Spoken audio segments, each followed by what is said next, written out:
Students, welcome to the class once again, and today I will come up with the difference between the Lok Sabha and the Rajya Sabha. I have in the previous class I have already told you that I will give you a extra video for Lok Sabha and Rajya Sabha for better understanding what are these houses and what are the roles and functions they are fulfilling in our parliament, so you can understand well with the chapter 3 of your civics book. So let's start with the chapter Lok Sabha. This is the picture of the Lok Sabha, you can see that. And now the Lok Sabha, house of the people, is the lower house of India's bicameral parliament. अब ये जो लोकसभा है ये क्या है? The Lok Sabha ये house of the people is the lower house. देखो, एक ये जो लोकसभा है, ये दो हाउस बोलते हैं हम. पार्लियामेंट के अंदर दो हाउस होते हैं, एक लोकसभा होती है, एक राज्यसभा होती है. That you already learn in the previous classes, but it will be short revision for you. That जो लोकसभा है वो लोअर हाउस होती है हमारी पार्लियामेंट की, with the upper house being the Rajya Sabha. और जिसका अपर हाउस कौन सा होता है? वो राज्यसभा होता है. अभी members of the Lok Sabha are elected by adult universal suffrage. ठीक है, जो लोकसभा के मेंबर्स हैं वो कैसे सिलेक्ट किए जाते हैं हमने ऑलरेडी हमारे चैप्टर के अंदर, जो पिछला वीडियो मैंने जो डाला हुआ है उसके अंदर मैंने अच्छे से समझाया हुआ है, और आपको वो देख लेना चाहिए. और उसके अंदर मैंने अच्छे से, उसमें आपके चैप्टर में अच्छे से बताया हुआ है कि कैसे इनकी वोटिंग होती है और कैसे इनकी लिस्ट बनती है, कौन बनाता है, और उन लिस्ट का होता क्या है बाद में. ठीक है. And first past the post system to represent the respective constituencies. आपको ये टर्म मैं बता देता हूँ कि first past the post system होता है क्या है. इस टर्म से रिलेटेड मतलब ये है कि इस सिस्टम से इलेक्शन जो होता है, वो लोकसभा का जो इलेक्शन होता है वो first pass the post system के द्वारा होता है. इस सिस्टम के अंदर क्या होता है, ये वही कहानी है, सबको हम सब वोट देते हैं. ठीक है, वोट देते हैं और जिसको ज़्यादा वोट मिलते हैं वो जीत जाता है. उसी सिस्टम को बोलते हैं first pass the post system. And they hold their seats for 5 year. और वो 5 साल तक जो जीत जाता है वो 5 साल तक अपनी सीट को अपने पास में रखता है. ठीक है. until the body is dissolved by the president on the advice of the council of minister. अभी देखो कि अगर बीच में डिसॉल्व करना है तो एक प्रेसिडेंट ही एक ऐसा है जो बीच के अंदर लोकसभा को तोड़ सकता है, लेकिन वो भी ऐसे हवा में नहीं तोड़ सकता. अकेले किसी बंदे को हमने पावर दी नहीं है हमारे कॉन्स्टिट्यूशन. देखो, एक बात तुम अच्छे से जान लो कि तुम लोग एक तो ये दिमाग लगाने की कोशिश मत करना कि है ना भारत में मेन कौन है, भारत का मेन हेड कौन है. ठीक है, क्योंकि जो हमारा इंडियन कॉन्स्टिट्यूशन बना था तो वो कॉन्स्टिट्यूशन ऐसे एक रात तो रात नहीं बन गया था कि एक नाइट में बन के तैयार हो गया. और अब है ना, ये अपने पहले चैप्टर में मैंने आपको बताया हुआ है कि एक नाइट में सब इकट्ठे हुए और सब ने मन के हाँ चलो संविधान बनाते हैं, और उन्होंने बना दिया. ऐसा नहीं था, बहुत टाइम लगा था, रातों लगी थी, बहुत दिन लगे थे, तब जाके ये बना है. और किसी एक को पावर देना था तो फिर तो अंग्रेज ही सही थे, अंग्रेज़ों के पास भी तो पावर थी. ठीक है, और फिर डेमोक्रेटिक नहीं कहलाती ना, फिर तो वही राजा वाली कहानी हो जाती. किसी एक को अच्छे से पावर दे देते तो राजा तो वही हो भाई, पावरफुल वही आदमी है. इसलिए किसी एक को पावर दी ही नहीं. ना तो लोकसभा इतनी पावर रखती है, लेकिन लोकसभा को भी डिसॉल्व कर सकते हैं. कौन कर सकता है? प्रेसिडेंट कर सकता है. अब प्रेसिडेंट के पास इतनी पावर नहीं है कि वो इसको अकेला डिसॉल्व कर सकता है. प्रेसिडेंट इसको डिसॉल्व तभी कर सकता है जब काउंसिल ऑफ मिनिस्टर के एडवाइस पे कर सकता है. काउंसिल ऑफ मिनिस्टर्स, एक अकेला मिनिस्टर तो है नहीं, पूरी मंत्री की बैठक होती है.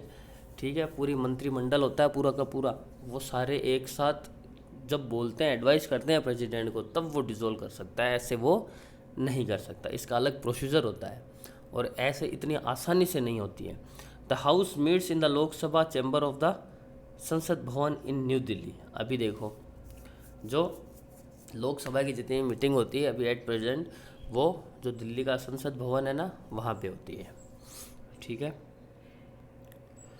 अभी ये है अपनी second slide, qualification of the members of the two house. अभी अगर आपको कभी अपनी लाइफ के अंदर इन दो हाउसेस का मेंबर बनना है तो आपको क्या क्या आपके पास में क्वालिफिकेशन होनी चाहिए और क्या क्या ज़रूरतें हैं वो जो कंपलसरी है सभी के लिए, वो आप लोग पढ़ेंगे। लोकसभा, राज्यसभा।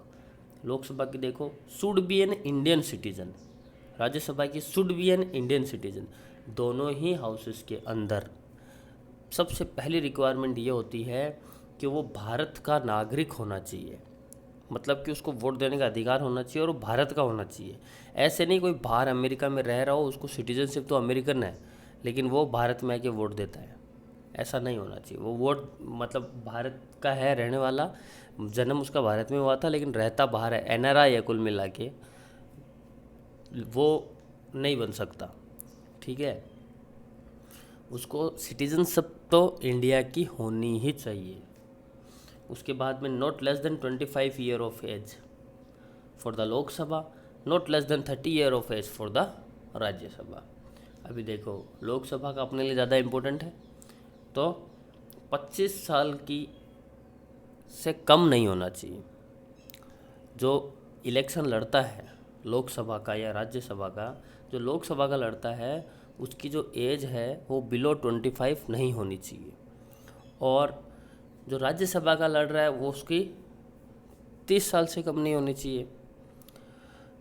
नंबर 3 देखो, should not hold any salaried government job. Lok Sabha में इलेक्शन लड़ने के लिए किसी भी सरकारी नौकरी पर नहीं होना चाहिए। ऐसे नहीं किसी गवर्नमेंट जॉब में काम कर रहा हो और उसके बाद में वो लड़ाई कर रहा हो, ना ना ना, उसको वो छोड़ना पड़ेगा या फिर उसमें वो होना ही नहीं चाहिए। राज्यसभा में should not hold any salary government job, Rajya Sabha की भी सेम रिक्वायरमेंट है। Number 4, should not acquire the citizenship of another country.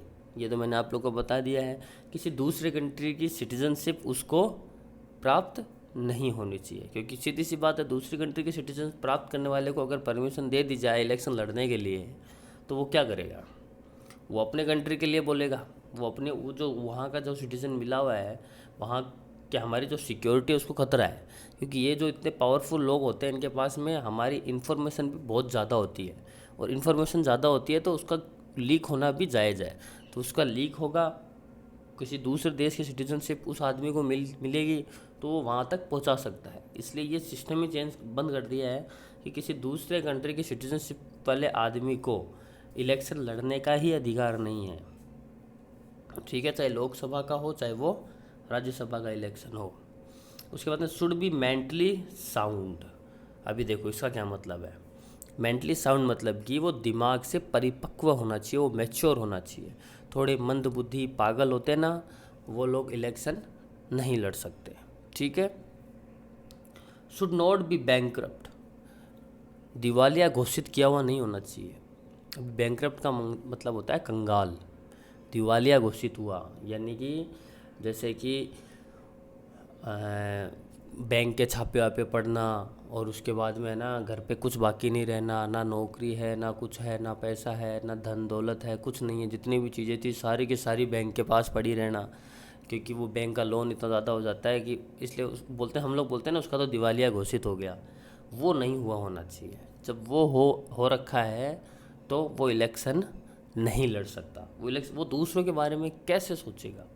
आप एक बात सोचो, आप बोलोगे कि सर है ना वो अब तो गरीब हो गया है इसलिए आप उसको पूछ नहीं रहे हो, ऐसा कुछ नहीं है। बैंकरप्ट होने का मतलब क्या है, इसमें ऐसा नहीं लिखा हुआ है कि गरीब आदमी नहीं लड़ सकता चुनाव। ठीक है, बैंकरप्ट का मतलब है कि दिवालिया घोषित नहीं हुआ होना चाहिए, यानी उसके पास में धन दौलत वगैरह सब बैंक के पास पड़ी है, उसने पहले लोन लिया फिर दिया नहीं। तो इसका मतलब क्या हुआ, इसका मतलब ये हुआ कि अगर उसको इलेक्शन की परमिशन हम दे दें, मान लो इलेक्शन की परमिशन अगर हम दे देते हैं तो इलेक्शन लड़ेगा और जीत गया तो वो दूसरों का ध्यान कैसे रखेगा, वो हमारा जो जनता के लिए काम कैसे करेगा, वो तो खुद का ही नहीं रखवाया। जो खुद का ही नहीं रख पाया, दिवालिया घोषित हो गया, बैंकरप्ट हो गया, तो वो बैंकरप्ट का मतलब ही दिवालिया घोषित होना है, ठीक है। जो बैंकरप्ट हो गया तो वो दूसरों को कैसे रखेगा। फिर सबसे last one but not the least one, the criminal procedures against him, no criminal procedure against him, मतलब कि कोई भी क्रिमिनल प्रोसीजर उसके अगेंस्ट नहीं हुआ होना चाहिए। ऐसा नहीं है कि है ना मर्डर केस चल रहा हो साइड में और वो इलेक्शन लड़ रहा है, ऐसा नहीं है, ठीक है। या तो उसको सज़ा प्राप्त हुई है, जैसे जेल में बैठे बैठे तो बहुत लड़ते हैं क्योंकि उनका क्या क्रिमिनल केस नहीं चल रहा होता है, उनका कोई प्रोसीजर नहीं चल रहा है। मतलब क्रिमिनल केस चलने का मतलब ये है कि मान लो किसी का क्रिमिनल केस चालू है, एट प्रेजेंट चालू है, और वो इलेक्शन आ गए और इलेक्शन लड़ रहा है, और इलेक्शन जैसे वो जीता या फिर जैसे वो जीतता है और फिर उसके जो इलेक्शन वो जो क्रिमिनल क्राइम चल रहा था, जो कोर्ट में केस चल रहा था, उसका क्या होगा, उसकी सज़ा सुना देते हैं उसको कि भाई तू अब 18 साल के लिए अंदर है, उम्र कैद की सज़ा है तुझे। तो वो जीत के भी उस इलेक्शन का मतलब नहीं निकला, वो मतलब क्या करेगा, वो जेल में चला जाएगा वो तो। लेकिन आप ये बोल सकते हो कि सर जेल के अंदर बैठे बैठे है ना, ये तो प्रॉब्लम होती है कि भाई जेल में बैठा बैठा आदमी इलेक्शन कैसे लड़ता है, लेकिन उसके खिलाफ कोई क्रिमिनल केस नहीं होता है, फिर वो बेल लेके बाहर आ सकता है। लोकसभा और राज्यसभा के इलेक्शन में ऐसा नहीं होता है, ठीक है। अब ये देखो, लोकसभा देख लो एक बार लेफ्ट साइड में, राज्यसभा देख लो, दोनों की शेप एंड साइज एक जैसी होती है, एक जैसे दिखते हैं, पर इनमें रात और दिन का फ़र्क होता है। Let's see the difference, what are those difference which differentiate the Lok Sabha and the Rajya Sabha. Lower house, house of the people. Upper house, council of, अभी लोअर हाउस को क्या बोलते हैं, हाउस ऑफ द पीपल, ठीक है। क्योंकि ये लोगों, अभी ये भी आप लोग को आइडिया लगाना है, अभी हम लोग को पूरा एक्सप्लेनेशन कर दूंगा मैं, उसके बाद आप लोग को ये आइडिया खुद पता चल जाएगा कि इसको हाउस ऑफ द पीपल क्यों बोलते हैं, लोगों का घर क्यों बोलते हैं इसको। अपर house, council of state, permanent house. अभी अपर जो राज्यसभा होता है उसको अपर हाउस बोलते हैं, उसका नाम है काउंसिल ऑफ स्टेट्स। जैसे लोअर हाउस का हाउस ऑफ द पीपल है, वैसे अपर हाउस का काउंसिल ऑफ स्टेट्स है, ठीक है। इसको परमानेंट हाउस भी बोलते हैं। अभी परमानेंट हाउस क्यों बोलते हैं, परमानेंट हाउस अब राज्यसभा को इसलिए बोलते हैं क्योंकि देखो लोकसभा होती है वो 5 साल के लिए रहता है, ठीक है। आप लोग को मैंने आपके चैप्टर में पढ़ाया है कि जो लोकसभा होती है वो 5 साल के लिए रहती है, लेकिन जो राज्यसभा होती है उसको वो डिज़ोल्व होती नहीं है, वो ख़त्म होती नहीं है, वो हर 2 साल बाद में उसके 1/3 मेंबर होते हैं वो चेंज होते रहते हैं, वो इस्तीफे लेते रहते हैं, 1/3 चेंज हो जाते हैं, फिर वापस राज्यसभा बन जाती है। फिर अगले 2 साल में वो पूरा पहले वाले जो 1/3 जो 25% थे वो चेंज हो जाते हैं। बस ऐसे ये बदलते रहते हैं, इसलिए इसको बोलते हैं परमानेंट हाउस, यानी कि कभी ख़त्म नहीं होने वाला घर। जबकि लोकसभा होती है वो हर 5 साल में पूरी की पूरी चेंज होती है, मतलब सभी जो जितने भी मेंबर्स रहते हैं वो चेंज हो जाते हैं, मतलब इलेक्शंस होते हैं, दोबारा जीतना पड़ता है, दोबारा सारा टेस्ट देना पड़ता है, सारे के सारे सब रिपीट होता है। पर राज्यसभा में ऐसा नहीं होता है, राज्यसभा में हर 2 साल से ये 25% वाला सिस्टम है। अब देखो डिफरेंस पता करते हैं। पहला, मैक्सिमम स्ट्रेंथ 552, 552 लोकसभा के अंदर एक इलेक्शन के लिए जो मैक्सिमम स्ट्रेंथ होनी चाहिए वो कितनी होनी चाहिए, वो 552 हो सकती है। और राज्यसभा के अंदर जो मैक्सिमम स्ट्रेंथ होती है वो कितनी हो सकती है, 250 सीट्स हो सकती है। कितनी हो सकती है, 250 सीट्स हो सकती है।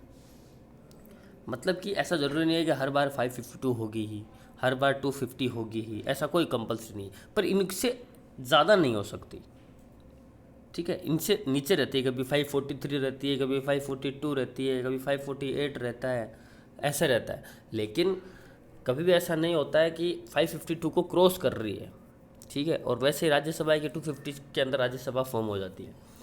अभी 530 मेंबर्स फ्रॉम स्टेट्स, अब जो 552 है ना, ये कैसे रहता है, 530 मेंबर तो हमारे राज्य के रहते हैं, स्टेट के अलग अलग राज्यों के अलग अलग जगहों के रहते हैं।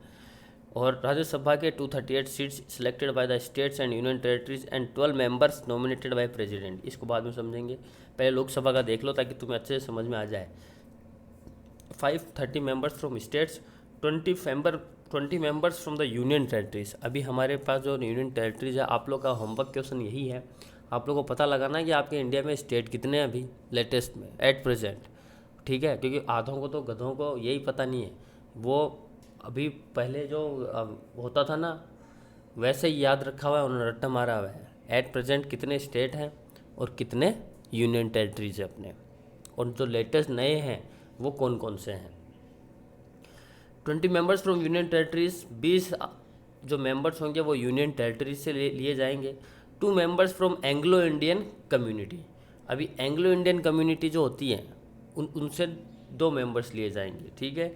नॉमिनेटेड बाय प्रेसिडेंट, जो कि प्रेसिडेंट नॉमिनेट करेगा, ठीक है। President by the speaker, presided by the speaker, members are elected for 5 years, ठीक है। स्पीकर को छोड़ के जो मेंबर्स हैं वो 5 साल के लिए सेलेक्ट किए जाते हैं। अभी राज्यसभा का देख लो, मैक्सिमम 250 सीट है, 238 सीट तो उसमें से सिलेक्ट की जाएगी स्टेट के द्वारा। 12 मेंबर्स नॉमिनेट किए जाएंगे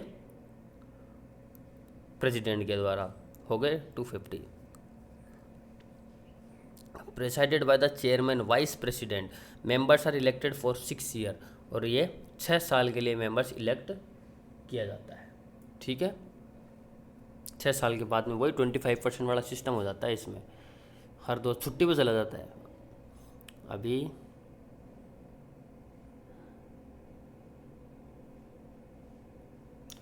पावर्स लोकसभा वर्सेस राज्यसभा, अभी देखो तुम लोग को शक्तियाँ ये काम क्या करती है सब पता चल जाएगा, इससे फंक्शन भी पता चल जाएंगे और सब पता चल जाएंगे।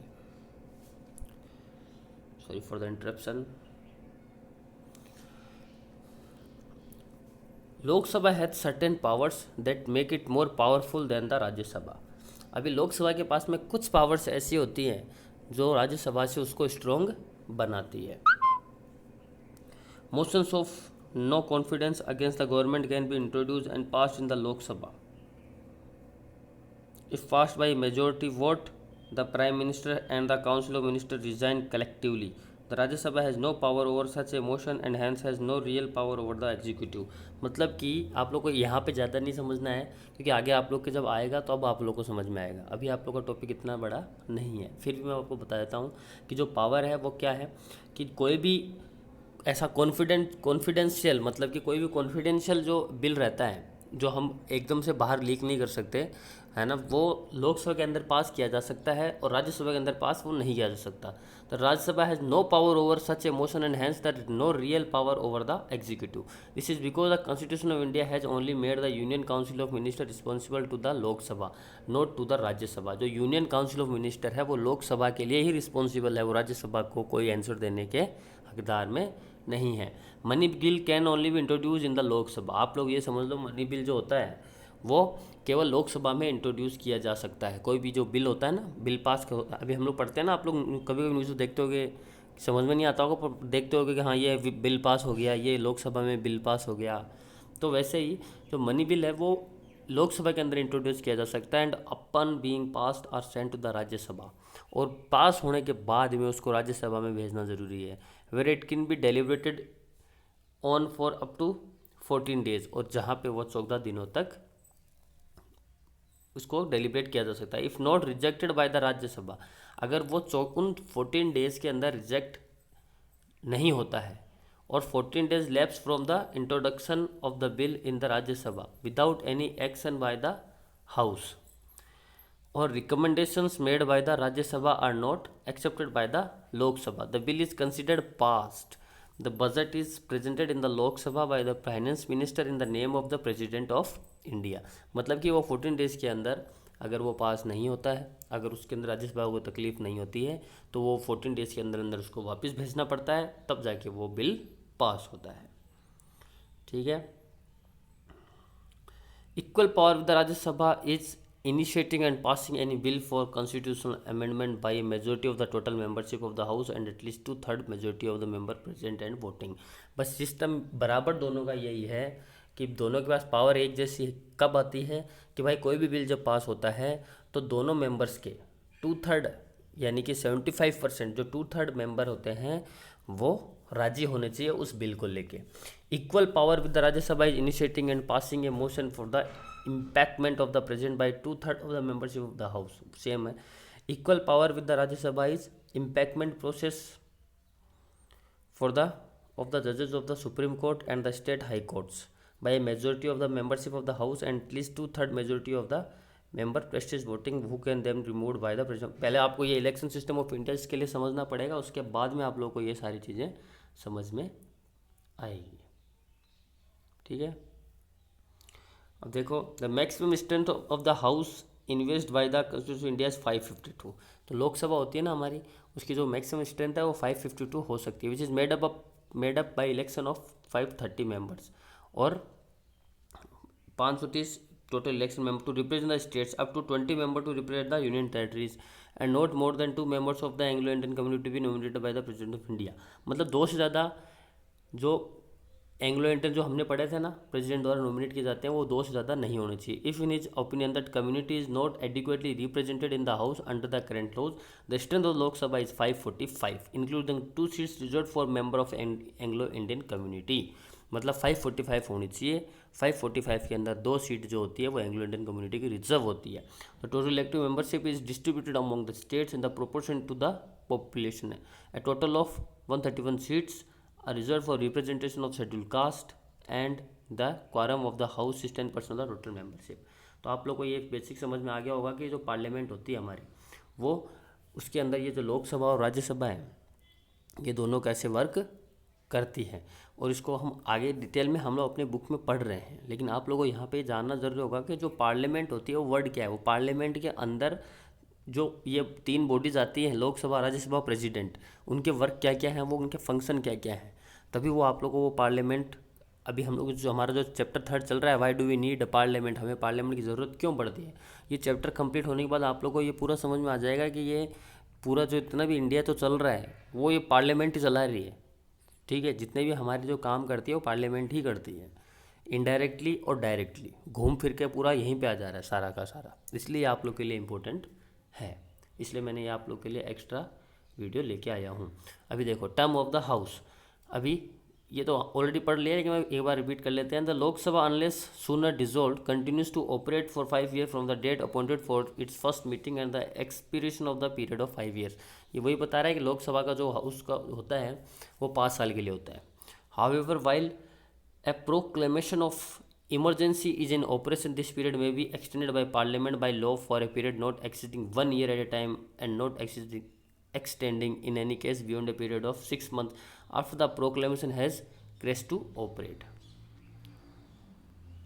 इमरजेंसी आने पर उसको बढ़ाया भी जा सकता है। Exercise to redraw Lok Sabha constituencies boundaries has been carried out by delimitation commission based on the Indian census of 2001। This exercise which was suppose to be carried out after every census was suspended in 1976 following. ये तो history of पूरा आ गया है, history आ गया, इसकी कोई ज़रूरी नहीं है अपने। ठीक है, आप लोगों को इतना जानना ज़रूरी है कि जो लोकसभा और राज्यसभा है, लोअर हाउस अपर हाउस, वो क्या काम करते हैं।